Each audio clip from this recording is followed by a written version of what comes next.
دوست نے اپنے ایک دوسرے دوست سے قرض لیا اور قرض لینے کے بعد جو ٹائم تھا وہ پورا ہو گیا.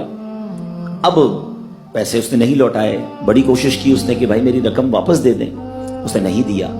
اب وہ یہ کیس لے کر عدالت میں چلا گیا اور جج صاحب سے جا کر اس نے کہا کہ اس نے میرے پیسے دینے اور یہ میری رقم نہیں لوٹا رہا. تو جج صاحب نے کہا کہ تمہارے پاس 30 دن ہیں, ود ان 30 days تم نے اس کے پیسے واپس لوٹانے ہیں, ورنہ پھر تمہارے خلاف فیصلہ ہو جائے گا. تو وہ شخص گھر گیا. اب اس نے کیا کیا, اس نے صبح سے لے کر شام تک درود پاک پڑھنا شروع کر دیے. 1 دن 2 دن 3 دن 27 دن ہو گئے. وہ درود پڑھتا رہا اور انتظار کرتا رہا. پیسے تو تھے نہیں, 30ویں دن عدالت میں پیش ہونا تھا.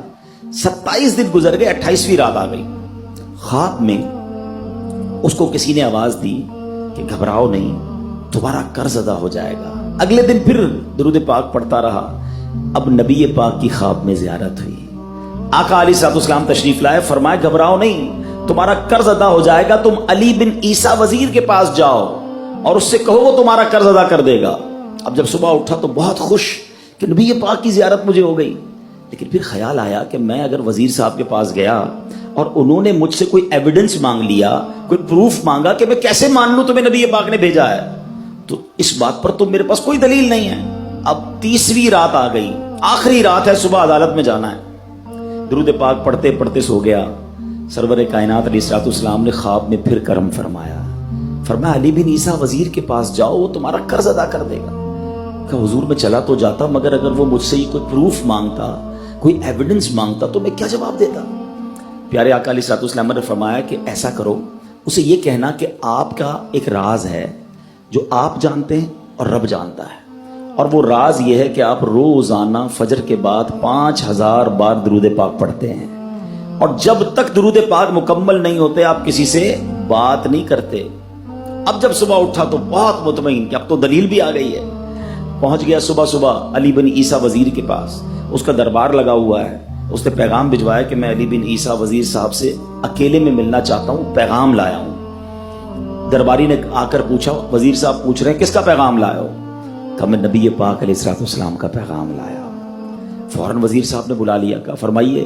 کہ مجھے میرے آقا علیہ السلام نے کہا ہے کہ آپ میرا قرض ادا کر دیں. میں 3000 دینار کا مقروض ہوں. Today is the last day in the court. آج مجھے کورٹ میں پیش ہونا ہے. اگر آج میں نے اپنا قرض ادا نہ کیا تو مجھے جو ہے وہ سزا ہو سکتی ہے. علی بن عیسیٰ کہتا ہے میں بالکل آپ کا قرض تو ادا کر سکتا ہوں, مگر مجھے کیسے پتا چلے, کوئی دلیل ہے, کوئی پروف ہے کہ آپ کو نبی پاک علیہ السلام نے بھیجا ہے؟ کہتا ہے ہاں, خالی ہاتھ نہیں آیا, آقا نے دلیل بھی عطا فرمائی ہے. اچھا بتائیے کیا دلیل ہے؟ دلیل یہ ہے کہ آپ کا ایک راز ہے جو صرف آپ جانتے ہیں اور آپ کا رب جانتا ہے. 5000 ٹائمز ڈیلی آپ درود پاک پڑھتے ہیں فجر کے بعد, اور جب تک یہ درود پورے نہیں ہوتے آپ کسی سے بات نہیں کرتے. آپ ذرا پہلے تھوڑی دیر کے لیے امیجن کریں کہ جو وزیر 5000 بار روز درود پڑھتا ہوگا وہ عاشق رسول کیسا ہوگا. اس کی تو لاٹری نکل آئی نا, وہ تو خوشی سے جھوم اٹھا, کہتا مرحبا یا رسول اللہ, میرے درود پاک قبول ہو گئے, بہت خوش. اب ابھی بیٹھے آپ کمرے میں, گیا واپس آیا اور 3000 نہیں 9000 دینار لے کر آیا. کہتے 3000 تو نبی پاک کا حکم, مرحبا یا رسول اللہ, 3000 اور لیجئے, آپ نے اتنی اچھی خبر مجھے سنائی, اتنا پیارا خواب سنایا, آپ کے قدم میرے گھر تک آئے, اور 3000 مزید لے جائیے, اس سے اپنے بچوں کے لیے کوئی کاروبار شروع کیجئے, اور ایک وعدہ بھی کیجئے, زندگی میں آئندہ جب بھی آپ کو کوئی ضرورت پڑے گی نا, آپ میرے پاس آئیں گے, میں آپ کا بھائی ہوں. اب یہ دیوانہ بڑا خوش ہو کر عدالت پہنچا. اچھا ایوری ایکسپیکٹنگ اوور دیئر, سب یہ سوچ رہے تھے کہ یہ اس نے آج گرفتار ہی ہونا ہے, کیونکہ تھا ہی کچھ نہیں اس کے پاس, پہلے ہی کہہ دیا تھا کہ میں کولیپس ہو گیا ہوں. اب عدالت میں جاتے ہی اس نے 3000 دینار جج صاحب کو دے دی کہ صاحب اس کو میرا قرضہ ادا کر دیں, میں جو ہے وہ اپنے قرضے سے بری ہونا چاہتا ہوں. جج صاحب ہوتے ہیں, انہوں نے کہا قرضہ تو ادا کر دیں گے, پہلے بتاؤ پیسے لائے کدھر سے ہو؟ تم تو کہتے تھے پیسے نہیں تھے تمہارے پاس, اتنی بڑی رقم کیسے انتظام کی؟ اب بھری عدالت میں گویا اس نے زبان حال سے یہ کہا کہ اتنا دیا سرکار نے مجھ کو، اتنی میری اوقات نہیں، یہ تو کرم ہے ان کا ورنہ مجھ میں تو ایسی بات نہیں۔ اب اس نے بھری عدالت میں پورا واقعہ سنایا کہ میں نے تو کچھ نہیں کیا، آقا خواب میں تشریف لائے، میں وزیر صاحب کے پاس گیا، انہوں نے یہ پیسے دیے۔ سنو اس زمانے کے جج بھی کیسے ہوتے تھے، وہ جج دوران عدالت اپنے کرسی سے اٹھ کر کمرے میں چلا گیا، تھوڑی دیر بعد جج صاحب واپس آئے اور 3000 دینار اس کے ہاتھ میں دیتے ہیں، کیا سارا ثواب علی بن عیسیٰ لے جائے گا؟ میں بھی تو آقا کا امتی ہوں، تمہارا قرضہ میں ادا کرتا ہوں۔ اچھا اب جس نے کیس کیا تھا، سبحان اللہ، کیا ماحول تھا، کیا انداز تھا، کیا دل تھے، وہ بھی تو دیکھ رہا ہے، کہتا ہے میں بھی تو آقا کا امتی ہوں، رکے ذرا، کاغذ قلم دیجئے، بندے کو میں قرضہ ہی معاف کر دیتا ہوں۔ اچھا قرضہ ہو گیا معاف، اب جو 3000 جج صاحب نے دیے تھے، وہ بندہ کہتا ہے جج صاحب ہوں واپس لے لو، میرا تو قرضہ ہی ادا ہو گیا۔ تو جج صاحب کہتے ہیں جو پیسے آقا کے نام پر نکال دیے میں نے واپس نہیں لینے، یہ سارے تم ہی لے جاؤ۔